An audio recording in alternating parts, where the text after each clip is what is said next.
कैसे हैं आप सब। आई होप आप सब ठीक होंगे।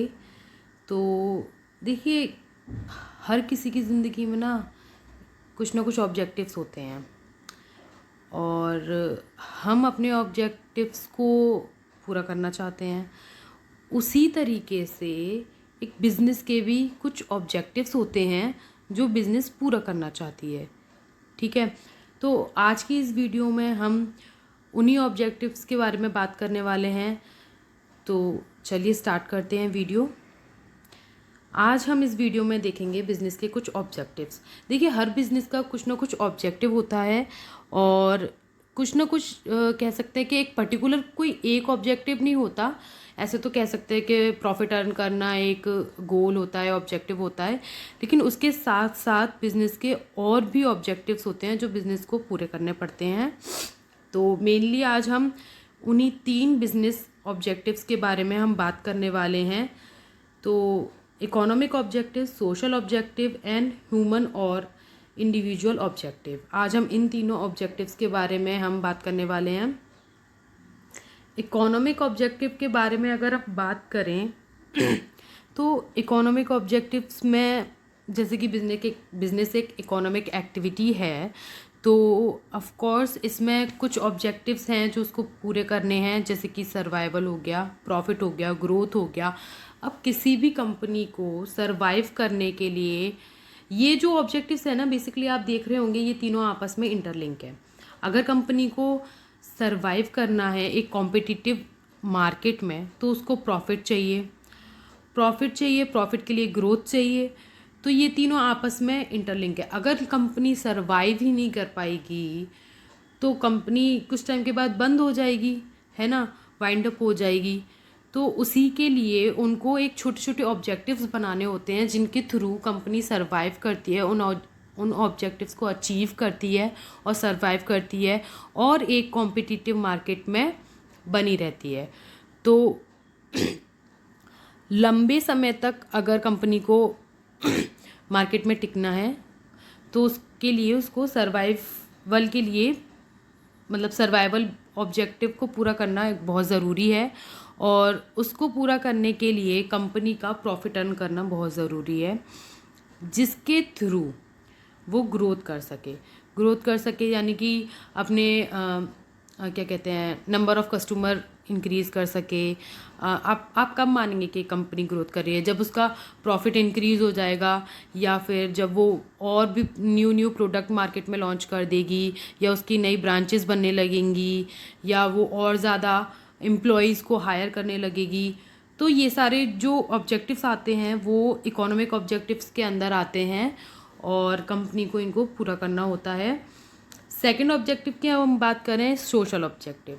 देखिए, हर किसी कंपनी को ना अपने सोशल ऑब्जेक्टिव्स पूरे करने चाहिए, क्योंकि अगर हम सोसाइटी में रहकर और सोसाइटी का ही नहीं सोचेंगे तो हमारी कंपनी कैसे सरवाइव करेगी, कैसे ग्रोथ करेगी। अगर आप अपने जो हम सोसाइटी को नहीं सोचेंगे, अगर हम अपने कस्टमर के बारे में नहीं सोचेंगे जो कि सोसाइटी में आते हैं, तो कंपनी कैसे सरवाइव करेगी। तो ये एक मोस्ट इम्पॉर्टेंट ऑब्जेक्टिव है एक बिज़नेस का, सोशल ऑब्जेक्टिव, जिसके अंदर सबसे पहला है supply of desire quality of product. Desire quality मतलब अच्छी क्वालिटी का प्रोडक्ट आप कस्टमर को दीजिए, सोसाइटी को दीजिए, जिससे कि आपकी क्या कहते हैं, कंपनी का इमेज इंक्रीज़ होगा, ग्रोथ होगा, लोग आपके प्रोडक्ट को पसंद करेंगे, तो आपकी कंपनी की ग्रोथ होगी। अब क्वालिटी से क्या मतलब है? क्वालिटी देखिए, अलग अलग प्रोडक्ट के लिए अलग अलग तरीके की हो सकती है। जैसे कि अगर कोई कंपनी टीवी, कार या स्कूटर बना रही है, तो उसमें कस्टमर को क्या क्वालिटी चाहिए कि वो लंबे समय तक चले, ड्यूरेबिलिटी होनी चाहिए उन प्रोडक्ट्स के अंदर, है ना। और अगर जैसे कोई कंपनी या कोई कंपनी मेडिसिन्स बना रही है या स्पाइसेस बना रही है या फिर दाल वगैरह या पल्सेस वगैरह कुछ ऐसी चीज़ें बना रही है या चॉकलेट्स वगैरह बना रही है, तो उसमें कस्टमर को क्या चाहिए? प्योरिटी, कि कोई मिलावट ना हो उसके अंदर, है ना, प्योर हो। तो इसी तरीके की जो क्वालिटी ऑफ प्रोडक्ट है वो कंपनी को अपनी सोसाइटी को देना चाहिए। और सेकंड है avoidance of unfair trade practices. Unfair trade practices में क्या आता है, आप सभी को बहुत अच्छे से पता होगा कि ब्लैक मार्केटिंग, आपने सुना होगा ब्लैक मार्केटिंग के बारे में, कि लोग क्या करते हैं, एक अपने अपने प्रोडक्ट को ना वेयर हाउसेज में स्टोर कर करके रख लेते हैं, फिर उसके बाद जब उसकी डिमांड हाई हो जाती है तब उनको हाई प्राइसेस पे बेचा जाता है। ठीक है, तो ये चीज़ नहीं होनी चाहिए, इनको अवॉइड करना चाहिए कंपनियों को। या फिर जो अडल्ट्रेशन होता है जिसको हम कहते हैं मिलावट, आपने देखा होगा कि दाल वगैरह या चावल आटा इन सब में मिलावट होती है बहुत, आपने देखा होगा। तो कंपनी ऐसा क्यों करती हैं, ज़्यादा प्रॉफिट कमाने के लिए। अगर हम 1 किलो दाल में और आधा किलो क्या कहते हैं, मान लीजिए अपने कंकड़ मिला दिए या कुछ गेहूँ वगैरह मिला दिया या कुछ ऐसा कुछ मिला दिया, तो उससे उसकी क्वांटिटी तो ज़्यादा हो गई लेकिन उसकी जो प्योरिटी है वो ख़त्म हो गई, है ना। तो ये चीज़ नहीं करनी चाहिए कंपनियों को, क्योंकि ये लोग प्रॉफिट के लिए ये सब करते हैं। लेकिन हमें इससे क्या होता है कि अगर अगर अगर जैसे कस्टमर को पता चला कि आप तो भाई मिलावटी फूड बेचते हैं या मिलावटी सामान बेचते हैं, कि स्टेनलेस स्टील बोल के आपने लोहा बेच दिया या कुछ भी, तो इससे क्या होगा, आपकी इमेज ख़राब होएगी मार्केट में, लोग आपका सामान नहीं खरीदेंगे, परचेज़ नहीं करेंगे, आपकी गुडविल भी ख़राब होगी। तो फिर एक पॉइंट पे जाके आपकी कंपनी बंद हो जाएगी, आप सर्वाइव ही नहीं कर पाएंगे मार्केट में, टिक ही नहीं पाएंगे, क्योंकि आपका कोई कोई कोई प्रोडक्ट आपका खरीदेगा ही नहीं। तो ये चीज़ नहीं होनी चाहिए, अवॉइड करना चाहिए कंपनियों को ये सब। और थर्ड हमारा पॉइंट है एम्प्लॉयमेंट जनरेशन। देखो, एम्प्लॉयमेंट जनरेशन भी एक इम्पॉर्टेंट पॉइंट है, क्योंकि एम्प्लॉयमेंट भी हमारी इकोनॉमी के ग्रोथ के लिए उतना ही ज़रूरी है जितना कि बाकी सब। अगर कोई कंपनी एम्प्लॉयमेंट में अपना क्या कहते हैं, अपना अपना योगदान दे रही है, तो ये एक बहुत अच्छी बात है। अगर कंपनियां एम्प्लॉयमेंट प्रोवाइड कराती हैं तो इससे हमारी इकोनॉमी की ग्रोथ होती है, लोगों को भी एम्प्लॉयमेंट मिलता है। लोगों को एम्प्लॉयमेंट मिलता है तो उनकी भी लाइफस्टाइल चेंज होती है, उनकी भी ग्रोथ होती है। तो ये एक बहुत इम्पॉर्टेंट पॉइंट है। उसके बाद पॉइंट है सोशल एंड कम्युनिटी सर्विसेज।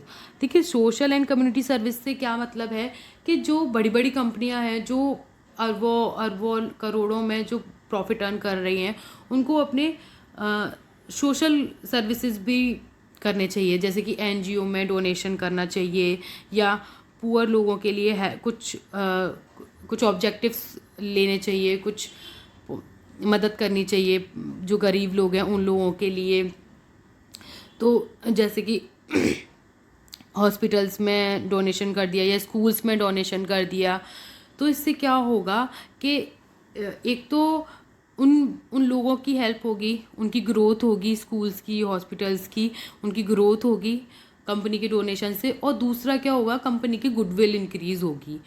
आप ऐसी कंपनी में इन्वेस्ट करना चाहेंगे जो कंपनी ज़्यादा चैरिटी करती है, जिसकी गुडविल बहुत अच्छी है, या फिर उस कंपनी में जो लोगों के लिए, जो सोसाइटी के लिए कुछ नहीं करती? बताइए। ऑफ कोर्स उसी कंपनी के लिए जो सोसाइटी के लिए कुछ करती है, जो चैरिटी करती है, जो जिसकी गुडविल अच्छी है, जो अच्छे प्रोडक्ट सप्लाई करती है, जिनकी प्रोडक्ट में क्वालिटी होती है, तो ऑफ कोर्स आप उन्हीं का ही प्रोडक्ट खरीदना चाहेंगे, है ना। उसके बाद पॉइंट है avoidance of pollution. Avoidance of pollution ये तो एक देखिए समझाने वाली पॉइंट तो नहीं है, आपको पहले से ही पता है कि जो बड़ी बड़ी इंडस्ट्रीज़ होती हैं, जैसे कि माइनिंग वगैरह होती हैं, या फिर जो क्या कहते हैं पेट्रोलियम वगैरह वाली जो इंडस्ट्रियाँ होती हैं, तो जो इनका जो प्रोसेस रहता है, फिर उसके बाद जो वेस्टेज निकलती है, तो ये लोग क्या करते हैं, रिवर्स में पॉन्ड्स में अपनी जो ड्रेन है उसको ड्रेन आउट कर देते हैं, गंदगी को, वेस्टेज को।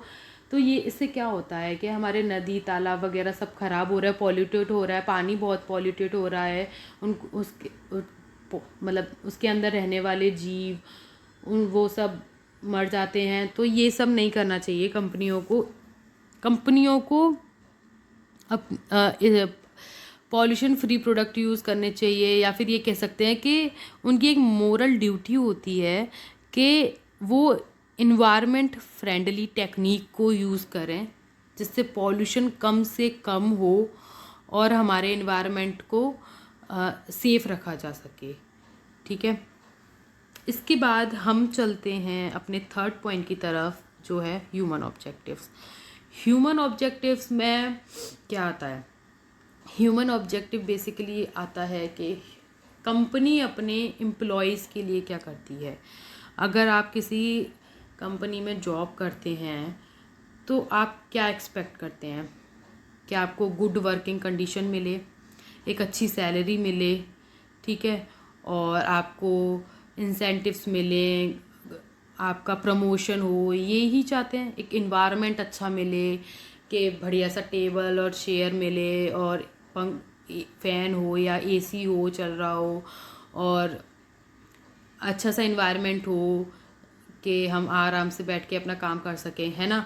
तो यही सब आता है ह्यूमन ऑब्जेक्टिव्स के अंदर कि जो कंपनी है अपने एम्प्लॉयज़ को एक अच्छी वर्किंग कंडीशन प्रोवाइड करे, अच्छी सैलरी दे और इंसेंटिव्स दे, कुछ ऐसे इनिशिएटिव्स ले जिससे उन एम्प्लॉयज़ की पर्सनल ग्रोथ भी हो पाए। ठीक है, ऐसा उनके काम को बढ़ावा दे, उनको इनकरेज करे और उनको अलग तरीके की फैसिलिटी दे, जैसे कि हाउसिंग फैसिलिटी हो गई या मेडिकल फैसिलिटी हो गई, या उनके बच्चों के लिए एजुकेशन फैसिलिटी प्रोवाइड कराए, इस टाइप से। ठीक है, और आई होप आपको ये वीडियो पसंद आई होगी। अगर आपको ये वीडियो पसंद आई है तो प्लीज़ इस वीडियो को लाइक करें, शेयर करें ज़्यादा से ज़्यादा एंड सब्सक्राइब करें मेरे चैनल एग्ज़ाम्स की तैयारी को। मैं ऐसे ही और भी अच्छी अच्छी वीडियोस आपके लिए लाती रहूँगी। बस ऐसे ही आप मुझे सपोर्ट करते रहिए। Thank you.